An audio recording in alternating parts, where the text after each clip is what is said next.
Next, factors affecting sludge digestion and their control. Sludge digestion process എന്ന് പറഞ്ഞാൽ it mainly depends on the following factors, that is temperature, pH value, seeding with digested sludge, and mixing and stirring of the raw sludge with digested sludge. First one, temperature.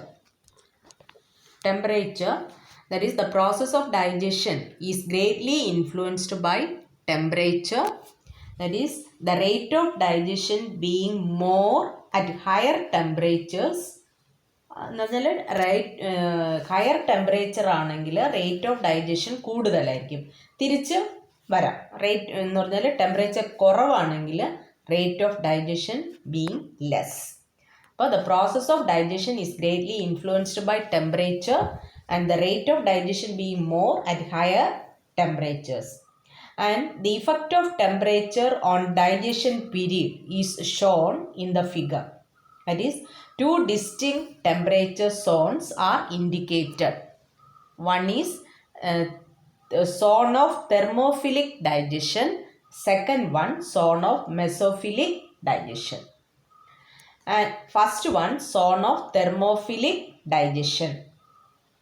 And in this zone of high temperature, digestion is brought about by heat-loving thermophilic organisms. And the temperature in this zone ranges between 40 to 60 degrees Celsius. The optimum temperature in this zone is about 54 degrees Celsius. And at this temperature, the digestion period can be brought down to about 10 to 15 days. എന്ന് പറഞ്ഞാൽ നമ്മൾ നേരത്തെ sludge digestion process എന്ന് പറഞ്ഞാൽ അത് ഏകദേശം stages പറഞ്ഞപ്പോൾ total 4.5 months is required for the complete digestion of the sludge. പക്ഷേ ഈ തെർമോഫിലിക് ഡൈജഷൻ ആണെങ്കിൽ ടെമ്പറേച്ചർ എന്ന് പറഞ്ഞാൽ ഹൈ ആയിരിക്കും, എന്ന് പറഞ്ഞാൽ 40 to 60 degrees Celsius. അതിൻ്റെ ഓപ്റ്റിമം ടെമ്പറേച്ചർ എന്ന് പറഞ്ഞാൽ 54 degrees Celsius. അപ്പോൾ ഈ ടെമ്പറേച്ചറിൽ ഡൈജഷൻ പീരീഡ് നമുക്ക് 10 to 15 days ആയിട്ട് കുറച്ച് കൊണ്ടുവരാൻ പറ്റും. ഈ 4.5 months പകരം 10 to 15 days കുറയ്ക്കാൻ പറ്റും. ഏതാ ഈ തെർമോഫിലിക് ഡൈജഷൻ ആണെങ്കിൽ ആ സോണിൽ എന്ന് പറഞ്ഞാൽ ടെമ്പറേച്ചർ ഹൈ ആയിരിക്കുമ്പോൾ. Then second one, zone of mesophilic digestion. In this zone, in this zone of moderate temperature, digestion is brought about by common mesophilic organisms. Thermophilic ആയിരുന്നപ്പോൾ അതിനകത്തുള്ള തെർമോഫിലിക് ഓർഗാനിസംസ് ആയിരുന്നു. ഇതിലാണെങ്കിൽ മോഡറേറ്റ് ടെമ്പറേച്ചർ ആണ്. Digestion is brought about by common mesophilic organisms.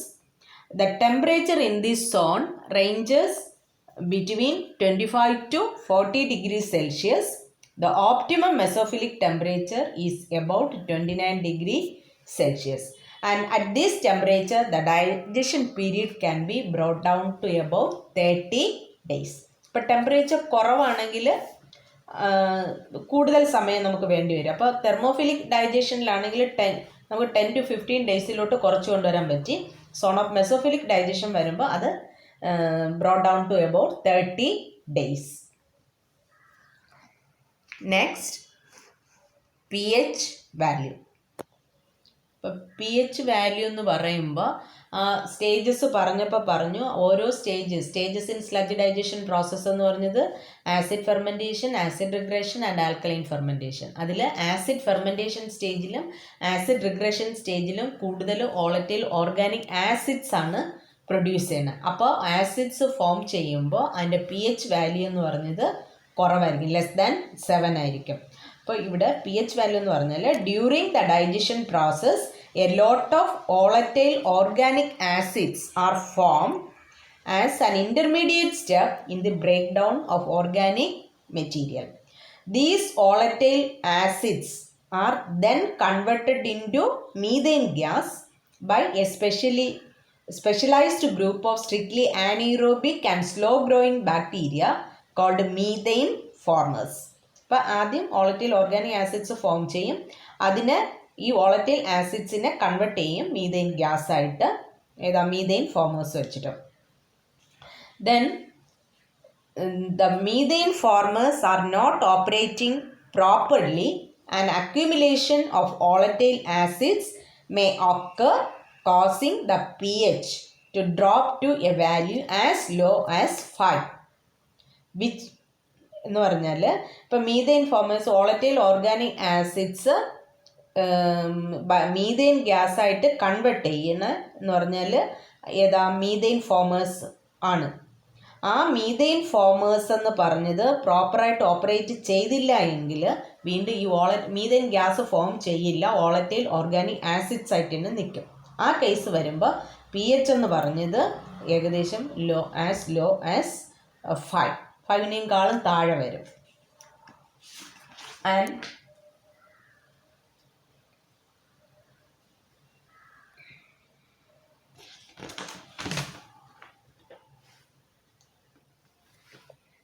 pH during the digester startup does not go below 6.5, and thus to see that the alkaline conditions means the pH value is about 7.2 to 7.4 may prevail ultimately in the final stage of sludge digestion.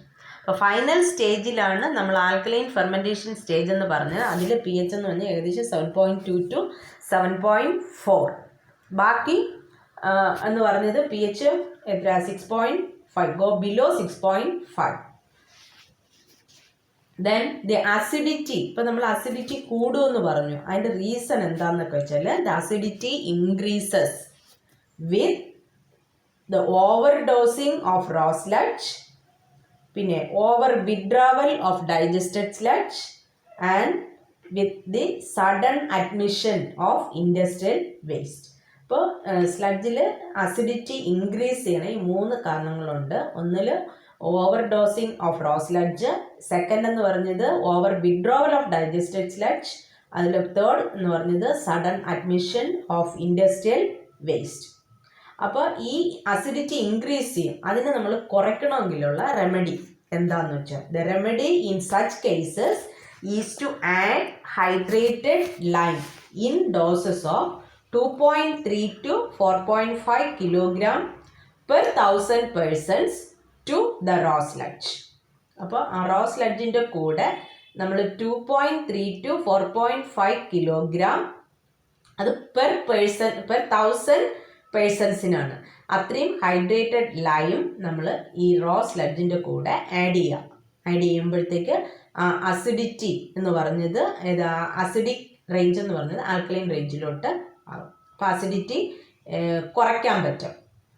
Then the weight of raw sludge to be added daily for the maintenance of optimum value of pH should also be limited to 3 to 5% of the weight of the digested sludge removed. അപ്പോൾ എത്രമാത്രം digested sludge remove ചെയ്യണോ അതിൻ്റെ 2 to 3% sludge മാത്രമേ നമ്മൾ ഇത് daily add ചെയ്യാവൂ. The weight of raw sludge to be added daily for the maintenance of optimum value of pH should also be limited to 3 to 5% of the weight of the digested sludge removed. Ithriya pH. Next, seeding with the digested sludge.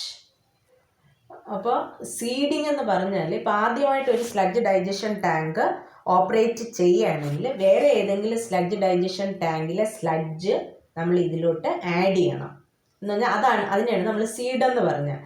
ആ seed add ചെയ്തില്ലെങ്കിൽ digestion period എന്ന് പറഞ്ഞത് കൂടുതലാണ്. അപ്പോൾ ഈ സീഡിനകത്ത് large quantity of micro organisms ഉണ്ട്. ആ ഓർഗാനിസംസ് ആണ് ഇതിനെ ഡൈജസ്റ്റ് ചെയ്യണം. അപ്പം ആ സീഡ് ആഡ് ചെയ്തില്ല എങ്കിൽ ഡൈജഷൻ പീരീഡ് എന്ന് പറഞ്ഞത് കൂടുതലാണ്. അപ്പോൾ when a sludge digestion tank is first put in operation, it is highly beneficial to seed it with the digested sludge from another tank. Without seeding, it may take few months to get a tank operating properly. അപ്പോൾ ഇത്രയാ seeding with digested sludge.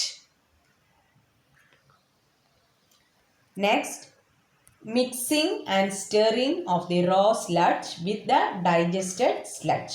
ഇപ്പം നമ്മൾ മേളിലത്തെ factor പറഞ്ഞത് seeding with digested sludge. അത് raw സ്ലഡ്ജിൻ്റെ കൂടെ ഈ seed നമ്മൾ add ചെയ്യും. വെറുതെ ആഡ് ചെയ്ത് അവിടെ ഇട്ടാൽ പോരെ, ഇതിനെ നല്ലോണം മിക്സ് ചെയ്യുക. അതാണ് അടുത്ത ഫാക്ടർ എന്ന് പറഞ്ഞത്. അപ്പോൾ incoming fresh raw sludge should be thoroughly mixed with the digested sludge by ഈ മിക്സ് ചെയ്യാൻ വേണ്ടിയിട്ട് ഒന്നിൽ ഇതിനെ നമുക്ക് മെക്കാനിക്കൽ ഡിവൈസ് വെച്ചിട്ട് മിക്സ് ചെയ്യാം, അല്ലെങ്കിൽ താഴേന്ന് മുകളിലേക്ക് ഗ്യാസ് നമ്മൾ പമ്പ് ചെയ്ത് കൊടുക്കുക. അപ്പോൾ ഈ റോ സ്ലഡ്ജും സീഡും തമ്മിൽ നല്ലവണ്ണം മിക്സ് ആവും. അപ്പോൾ the incoming fresh raw sludge should be thoroughly mixed with the digested sludge by some effective method of agitation. എന്തിനാ? So as to make a homogeneous mass of raw as well as digested sludge. Then the mixing of raw and digested sludge achieved by stirring the sludge in the sludge digestion tank by slow moving mechanical devices or the gases of decomposition may be used to set up agitation by circulating from bottom to top of the tank by means of a pumping device. അപ്പോൾ ആ മിക്സിങ്ങിന് വേണ്ടി ഒന്നിൽ slow moving mechanical device use ചെയ്യാം, അല്ലെങ്കിൽ താഴേന്ന് മുകളിലേക്കോ ഇത് നമ്മൾ പമ്പ് ഇത് ഗ്യാസിനെ എന്ത് ചെയ്യുക, പമ്പ് ചെയ്യാം. ഇനി ഈ സ്റ്റെർ ചെയ്യുമ്പോഴും പ്രത്യേകം ശ്രദ്ധിക്കണം. Excessive stirring may produce harmful effects as it may kill the bacteria. ഇപ്പോൾ ഭയങ്കരമായിട്ടിട്ട് നമ്മൾ സ്റ്റെർ ചെയ്യണമെങ്കിൽ ഇതിനകത്തുള്ള ബാക്ടീരിയൊക്കെ എല്ലാം ചത്തുപോകും. Proper stirring however results even distribution of incoming sludge, breaks and reduces the scum and helps in increasing the production of gases. അപ്പോൾ proper സ്റ്റെറിങ് results in even distribution of incoming sludge and breaks and reduces the scum. Scum layer means ഇപ്പോൾ decomposition നടന്നു കഴിയുമ്പോൾ digested sludge എല്ലാം digest ചെയ്ത് gas form ചെയ്യും. Main gas is methane. അപ്പോൾ ഒരു oily and greasy matter floating to the surface, അതിനെയാണ് നമ്മൾ പറയുന്നത് സ്കം. ആ ലെയറിനെ സ്കം ലെയർ എന്ന് പറയും. അപ്പോൾ excessive stirring may produce harmful effects and it may kill the bacteria. Proper stirring results in even distribution of incoming sludge, breaks and reduces the scum and helps in increasing the production of gases. അപ്പോൾ ഇത്രയാ factors affecting the sludge digestion process. ഇനി next ഇതിൻ്റെ waste water ട്രീറ്റ്മെൻറ്റിൻ്റെ full ട്രീറ്റ്മെൻറ്റിൻ്റെ ഒരു video ആണ്, അത് നിങ്ങൾ കാണുക. അപ്പോൾ അതിനകത്ത് തന്നെ സ്ലഡ്ജ് ഡൈജഷൻ ടാങ്കിൻ്റെയൊക്കെ പടമുണ്ട്. ആ സ്ലഡ്ജ് ഡൈജഷൻ ടാങ്കിൽ നിന്ന് വരുന്ന മീഥേൻ ഗ്യാസിന് എന്ത് ചെയ്യും, അതുപോലെ ഡൈജസ്റ്റഡ് സ്ലഡ്ജിന് എന്ത് ചെയ്യും എന്നുള്ളതാണ് ആ വീഡിയോക്കകത്ത്. അത് കാണുക. North Chennai was built with the founding of an East India Company factory in the village of Madrasapattinam and is generally considered an area of stagnant growth. But in due course of time, it wasn't able to deal with water stagnation because of the exploding population, which is labor-oriented.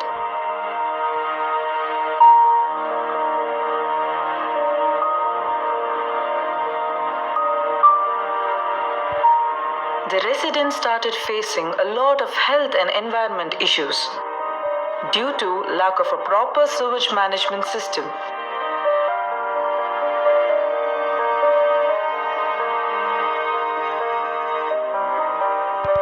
P. Chennai City River Conservation Project. The contract assigned to VA Tech Wabag was on design, build, operate mode in the year 2003 and was successfully commissioned in the year 2006 with a capacity of treating 110,000 meter cube of sewage every day.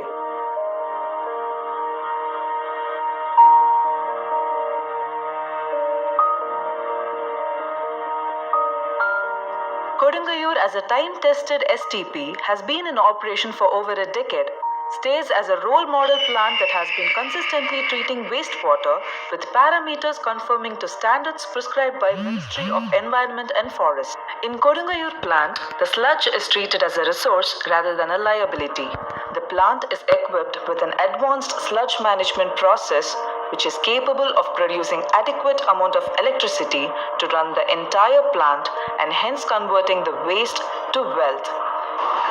This 110 mLD sewage treatment plant, located in the north of Chennai, is successfully working for almost 10 years. The gas produced is converted into electrical power. This electrical power in quantity is self-sufficient for the operation of the entire facility. The plant has also a very sophisticated sludge treatment, from where the sludge produced in the biological treatment is digested. Where the sewage from the entire North Chennai gets collected through various channels.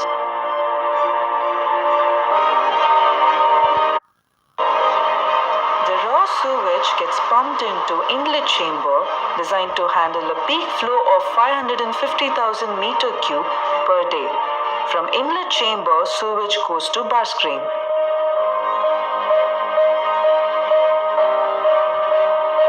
Mechanical and one manual screen, the bar screen removes the coarse materials more than 25 mm.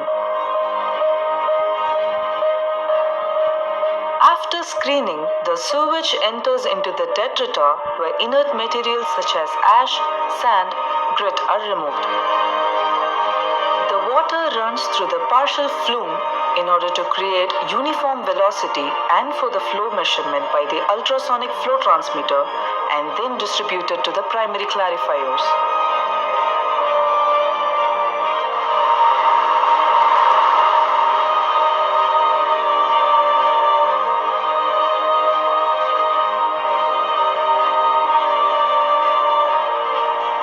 The sewage is then pumped to primary clarifiers to reduce the total suspended solids.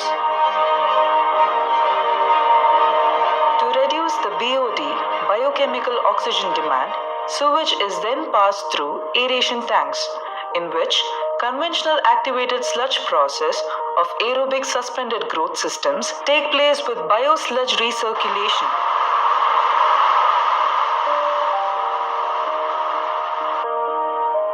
Bacteria are responsible for oxidizing the organic matter.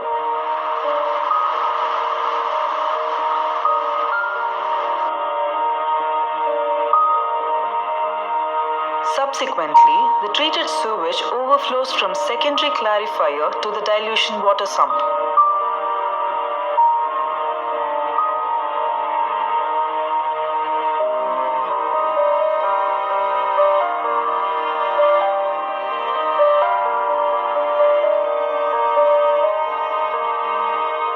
Finally, the treated water is pumped to maturation ponds to reduce fecal coliform and sent to Buckingham Canal for replenishing water source. A part of the treated wastewater is supplied to CPCL and Manali Petrochemicals, where the treated sewage undergoes tertiary treatment for reuse in the refinery. After the sewage treatment, the plant generates huge amount of sludge. Managing this sludge has become a major challenge today across all big cities and municipalities. The sludge generated from clarifiers goes into sludge sump, which withdraws sludge from each clarifier, then passed to thickener for pre-thickening of primary and excess activated sludge received from clarifiers.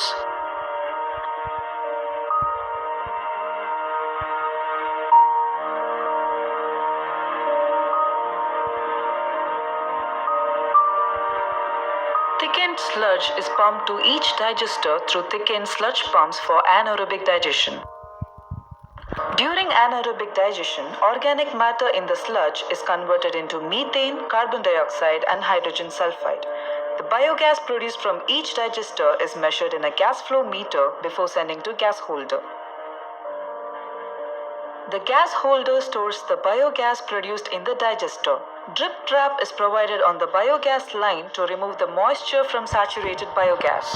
The biogas passes through a scrubbing system consisting of an aerobic reactor with an absorber and a reflux recovery unit to eliminate hydrogen sulfide. And the scrubbed biogas is then sent to gas engine for green power generation, which is the USP of the plant. The entire plant operates using the electrical energy that is generated through biogas. The digested sludge then moves to the sludge balancing tank from the digester where it gets dewatered to be sent to centrifuge.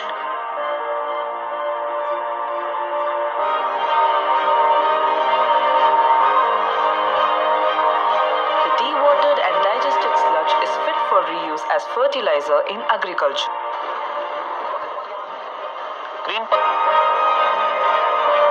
Kodungallur plant stands as the role model plant for comprehensive sewage treatment, which focuses on resource recovery with the conviction sewage is a resource, not a liability. Let's highlight its significant achievements. Power neutral plant. Precursor to government's MNRE, Ministry for New and Renewable Energy Subsidy Program. In line with India's ratification at Paris Climate Convention, 40% of India's power requirement to be met through non-fossil sources.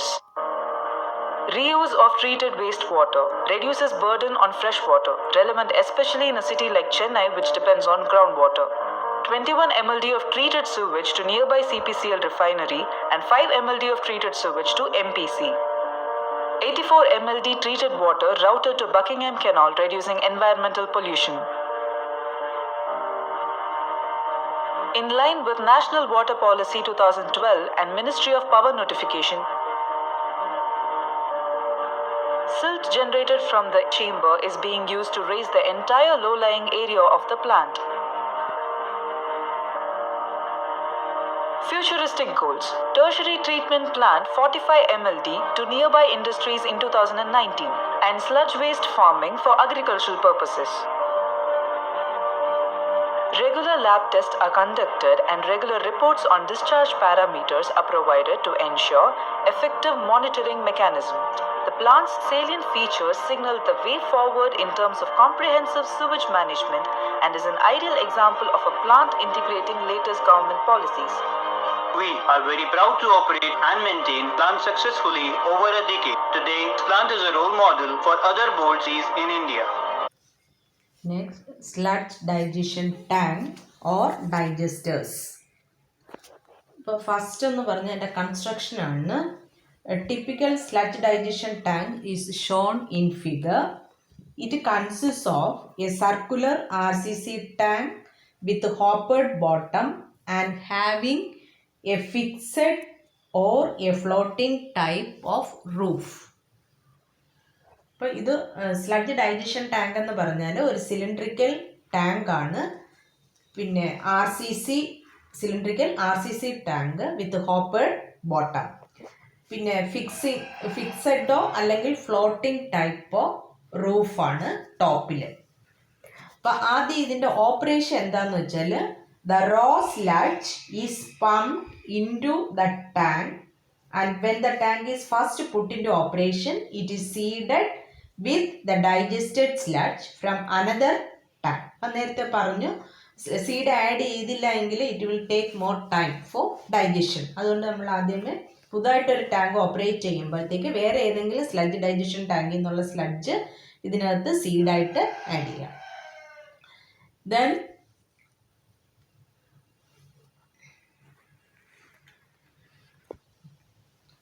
ഇപ്പോൾ the raw sludge ഇതിനകത്തോട്ട് add ചെയ്തു, അതിൻ്റെ കൂടെ pump ചെയ്തിട്ടു, എന്നിട്ട് അതിൻ്റെ കൂടെ seed add ചെയ്തു. ഇനി എന്ത് ചെയ്യണമെന്ന് വെച്ചാൽ നേരത്തെ നമ്മൾ പറഞ്ഞ മാതിരി റോ സ്ലഡ്ജും ഈ സീഡും നല്ലോണം മിക്സ് ചെയ്യുക.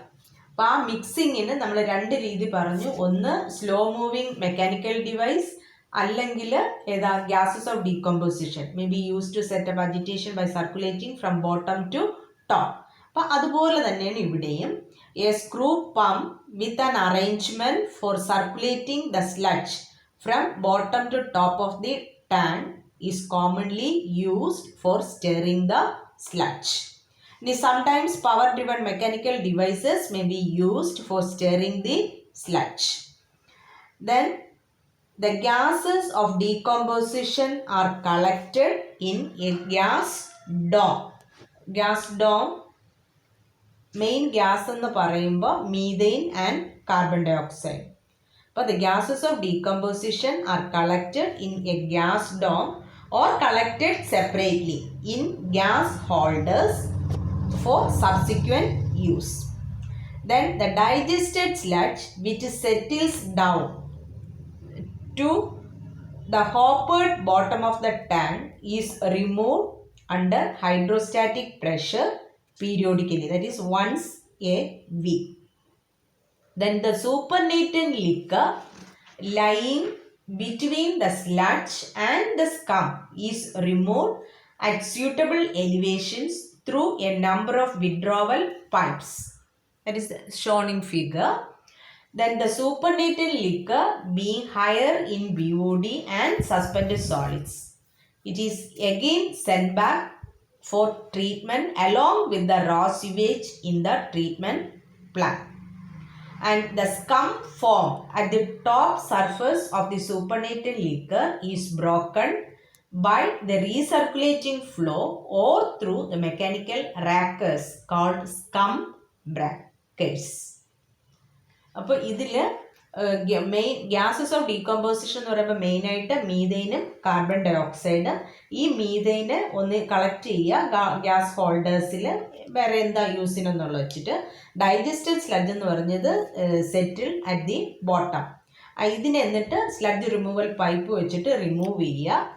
എന്നിട്ട് ഇതിൽ നിന്ന് വരുന്ന സൂപ്പർനേറ്റഡ് ലിക്കർ, ആ സൂപ്പർനേറ്റഡ് ലിക്കർ എന്ന് പറഞ്ഞതിൽ it contains high BOD, therefore it is treated along with the raw sludge എന്ന് പറഞ്ഞാൽ റീസർക്കുലേറ്റ് ചെയ്യുന്നുണ്ട്. അപ്പോൾ ഇത്രയാണ് അതിൻ്റെ സ്ലഡ്ജ് ഡൈജഷൻ ടാങ്കിൻ്റെ കമ്പോണൻറ്റ് പാർട്സും അതിൻ്റെ വർക്കിങ്ങും. ഇത് വളരെ ഇമ്പോർട്ടൻ്റ് ആണ്, പരീക്ഷയ്ക്ക് പല പ്രാവശ്യം ചോദിച്ചിട്ടുള്ളത്. Next, design considerations of sludge digestion tank. അപ്പോൾ ഇതിൽ സ്ലഡ്ജ് ഡൈജഷൻ ടാങ്ക് എന്ന് പറഞ്ഞതിൽ സിലിണ്ടറിക്കൽ ടാങ്ക് ആണെന്ന് പറഞ്ഞാൽ സർക്കുലർ ഇൻ പ്ലാൻ. അപ്പോൾ the diameter, first one diameter. The diameter of the sludge digestion tank ranges from 3 to 12 meter. Then bottom ആണെങ്കിൽ bottom ഹോപ്പേഡ് ആണ്. അപ്പോൾ അതിൻ്റെ slope at the bottom ranges from 1:1 to 1:3. 1 horizontal to 3 vertical. Third, depth of the digestion tank. Depth is limited to 6 meter. അപ്പോൾ ഇത്രയും main design consideration എന്ന് പറയുന്നത് മൂന്നേ ഉള്ളൂ. Diameter 3 to 12 meter, slope at bottom 1:1 to 1:3, depth of the tank 6 meter. ഇനി ഈ ടാങ്കിൻ്റെ capacity കണ്ടുപിടിക്കണം. കപ്പാസിറ്റി എന്ന് പറഞ്ഞത് capacity of the digestion tank is A function of sludge production, digestion period, degree of digestion required, loss of moisture and conversion of organic matter. അപ്പോൾ ആ capacity എന്ന് പറഞ്ഞത് ഈസ് എ ഫങ്ഷൻ ഓഫ് കുറേ factors ഉണ്ട്. Sludge production, digestion period, degree of digestion required, loss of moisture and conversion of organic matter. ഇനി first കേസിൽ capacity കണ്ടുപിടിക്കാൻ നമ്മളിപ്പോൾ അസ്യൂം ചെയ്യുക the sludge digestion is assumed to be linear. Then the capacity of the digestion tank is given by V is equal to V1 plus V2 by 2 the whole into T. Then where V is the volume of the digester, V1 volume of raw sludge added per day, V2 volume of the digested sludge. And volume of digested sludge may be taken as 1/3 the volume of undigested sludge, that is V1 by 3. അത് നമ്മൾ moisture content ഒക്കെ പറഞ്ഞായിരുന്നു. V2 equal to V1 by 3, that is volume of the digested sludge equal to 1/3 the volume of the undigested sludge. Then T, digestion period in days. അപ്പോൾ sludge digestion is assumed to be linear എന്നാണെങ്കിൽ capacity V equal to V1 plus V2 by 2 into T. ഇനി when the change during digestion is assumed to be parabolic rather than linear ആണെങ്കിൽ വേറെ ഇക്വേഷനാണ്, അത് ഞാൻ അടുത്ത് പറയാം. അപ്പോൾ ഇനി അടുത്ത് ഇപ്പം നമ്മൾ എഴുതിയ ഇക്വേഷൻ എന്ന് പറഞ്ഞത് ഇപ്പം മൺസൂൺ സീസണിലൊക്കെ ആണെങ്കിൽ ഈ സ്ലഡ്ജ് നമുക്ക് അപ്പോൾ ഉള്ളത് റിമൂവ് ചെയ്യാൻ പറ്റില്ലെന്ന് വരും. അപ്പോൾ എന്ത് ചെയ്യണം, ഈ സ്ലഡ്ജിനെയും നമ്മൾ സ്റ്റോർ ചെയ്യണം. ആ സ്റ്റോർ ചെയ്യുന്ന ക്വാണ്ടിറ്റിയാണ് നമ്മൾ പറയണം മൺസൂൺ സ്റ്റോറേജ്.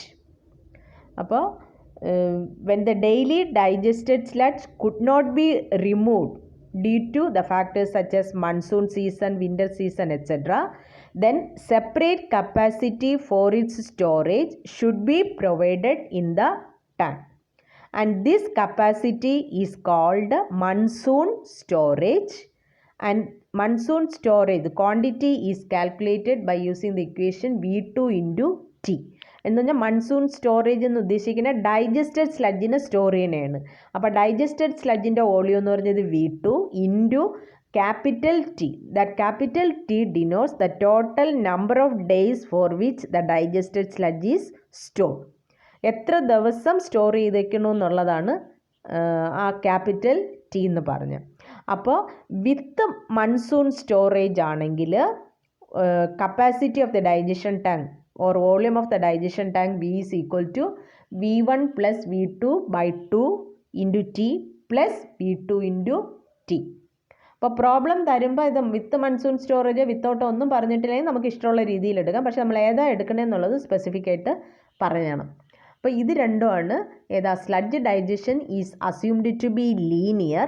അതിൽ ഫസ്റ്റ് ഇക്വേഷൻ എന്ന് പറഞ്ഞത് without monsoon storage, second equation എന്ന് പറഞ്ഞത് വിത്ത് മൺസൂൺ സ്റ്റോറേജ്.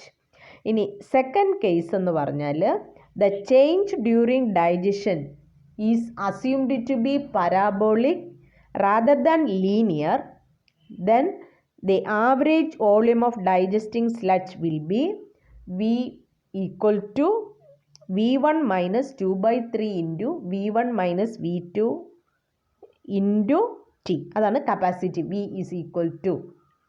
അത് പറയുമ്പോഴും ഇത് വിത്തൗട്ട് മൺസൂൺ സ്റ്റോറേജ്. ഇനി വിത്ത് മൺസൂൺ സ്റ്റോറേജ് ആണെങ്കിൽ V is equal to V1 minus 2/3 into V1 minus V2 into T plus V2 into T, where V2 into T is called monsoon storage. V1 and V2 എന്ന് പറഞ്ഞാൽ V1 is the volume of raw sludge added per day and V2 volume of the digested sludge. അപ്പോൾ ഈ 4 ഇക്വേഷനും ഓർത്ത് വെച്ചേക്കുക, design ചെയ്യുമ്പോൾ ആവശ്യമുള്ളതാണ്. Next ഇതിൻ്റെ ഡിസൈനാണ്.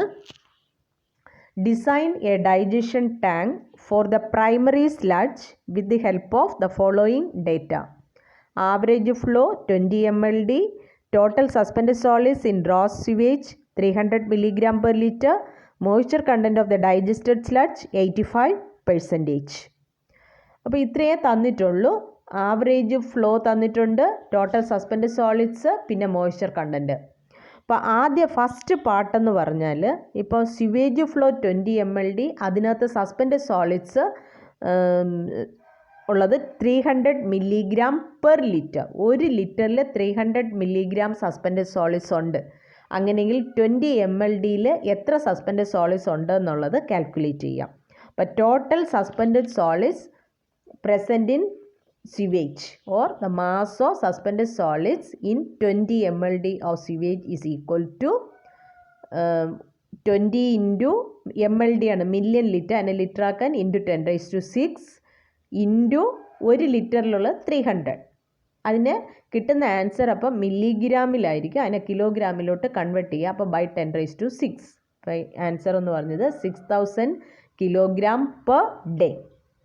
Then assuming that 65% solids are removed in primary settling tank. അപ്പോൾ ഇവിടെ ക്വസ്റ്റ്യനിൽ ഡൈജസ്റ്റഡ് സ്ലഡ്ജിലെ മോയ്സ്ചർ കണ്ടൻറ്റ് പറഞ്ഞിട്ടുണ്ട്, പക്ഷേ പ്രൈമറി സെറ്റ്ലിംഗ് ടാങ്കിൽ എത്ര സോളിഡ്സ് റിമൂവ് ചെയ്യണമെന്ന് പറഞ്ഞിട്ടില്ല. അത് നമ്മൾ അസ്യൂം ചെയ്യുക.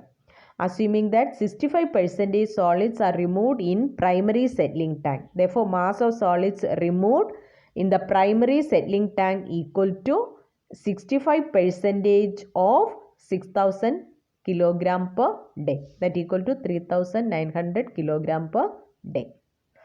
Then ഇനി മോയ്സ്ചർ കണ്ടൻറ്റിലെ സ്ലഡ്ജ് ക്വസ്റ്റ്യനിൽ പറഞ്ഞേക്കണ് 85%.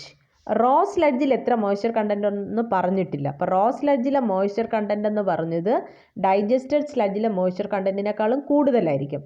അപ്പോൾ 85-നേക്കാളും കൂടുതലായിട്ടുള്ള ഒരു വാല്യൂ എടുക്കുക. 90-ഓ 95-ഓ 100 എടുക്കണ്ട, 90 95 ഒക്കെ എടുക്കുക. അപ്പോൾ ഇവിടെ അസ്യൂം ചെയ്യുക, assuming that the fresh sludge has A moisture content of 95%. ഇനി 95% മോയ്സ്ചർ കണ്ടൻറ്റ് എന്തോ മീൻ ചെയ്യുന്നത് വെച്ചാൽ നമ്മൾ sludge and is moisture content problem ചെയ്ത മാതിരി 5 kilogram of dry solids will make equal to 100 kilogram of wet sludge. Therefore 3900 kilogram of dry solids will make equal to 100 divided by 5 into 3900 kilogram of wet sludge per day. That equal to 78,000 kilogram of wet sludge per day. അപ്പോൾ 3900 kilogram dry solids will make equal to 78,000 kilogram of wet sludge.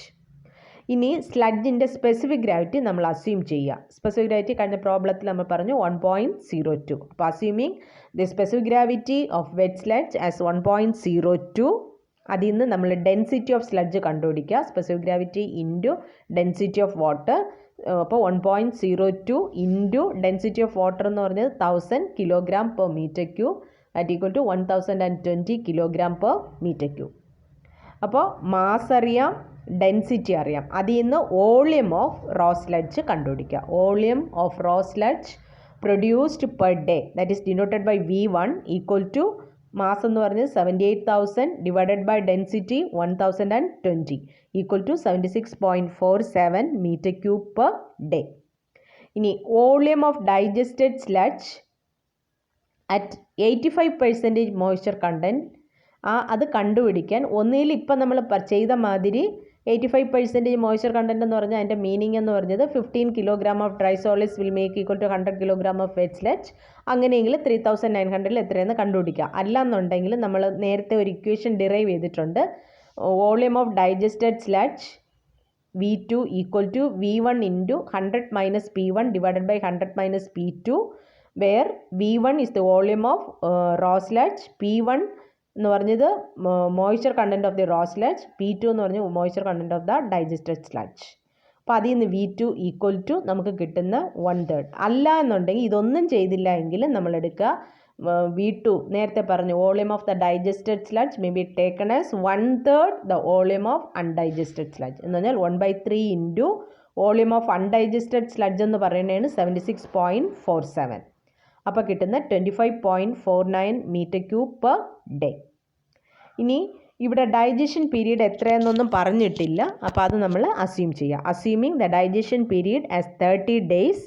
അപ്പോൾ capacity കണ്ടുപിടിക്കണം. Capacity കണ്ടുപിടിക്കാൻ 4 equation നമ്മൾ പറഞ്ഞിട്ടുണ്ട്.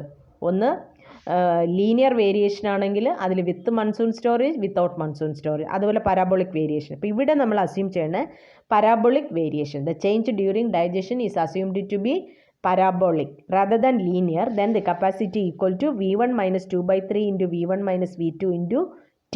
ഇവിടെ ഇപ്പോൾ monsoon storage നമ്മൾ എടുക്കാതെ ചെയ്തേക്കണം. അപ്പോൾ ദാറ്റ് ഈക്വൽ ടു V1 എന്ന് പറഞ്ഞാൽ 76.47 minus 2/3 into 76.47 minus 25.49 the whole into 30, that equal to 1275 meter cube. അപ്പോൾ കപ്പാസിറ്റി അറിയാം. ഇനി ടാങ്കിൻ്റെ ഏരിയ കണ്ടുപിടിക്കണം. ഏരിയ കണ്ടുപിടിക്കണമെങ്കിൽ ഡെപ്ത് വേണം. ഡെപ്ത് എന്ന് പറഞ്ഞത് ഡിസൈൻ കൺസിഡറേഷനിൽ നമ്മൾ പറഞ്ഞു 6 meter. അപ്പോൾ cross sectional area of the tank equal to 1275 divided by 6, that equal to 212.5 meter square. Let D be the diameter of the sludge digestion tank, then pi by 4 D square equal to 212.5. അതിൽ നിന്ന് D equal to 16.45, that is approximately equal to 16.5 meter.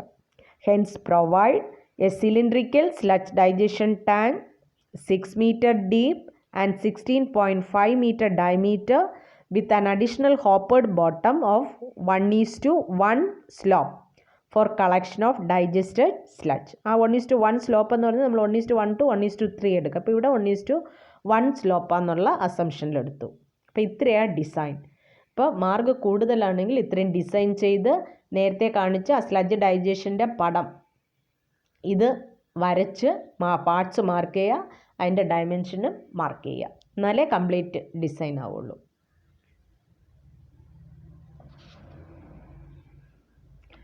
Next, 2-stage digestion. In 2-stage digestion, ഇപ്പോൾ നമുക്ക് large സ്കെയിലിൽ sewage treat ചെയ്യണമെങ്കിൽ 2-stage digestion adopt ചെയ്യാം instead of a single stage. ഇപ്പോൾ while treating sewage on a large scale 2-stage digestion of sludge is generally adopted instead of a single stage digestion. But in 2-stage digestion, 2 digestion tanks called primary and secondary digesters are used. അപ്പോൾ 2-stage digestionൽ 2 digestion tank ഉണ്ട്. ഒരു primary ഡൈജസ്റ്ററും വേറൊന്ന് secondary ഡൈജസ്റ്ററും. അപ്പോൾ ആദ്യം ചെയ്യുന്നത് എന്താണെന്ന് വെച്ചാൽ the sludge is first admitted into the primary digestion tank or primary digester and is kept there for a period of about 7 to 10 days. അപ്പോൾ ആ 7 to 10 days അതിനകത്ത് ഇട്ടേക്കുമ്പോൾ ഗ്യാസ് പ്രൊഡ്യൂസ് ചെയ്യും. The gas produced is collected in this unit.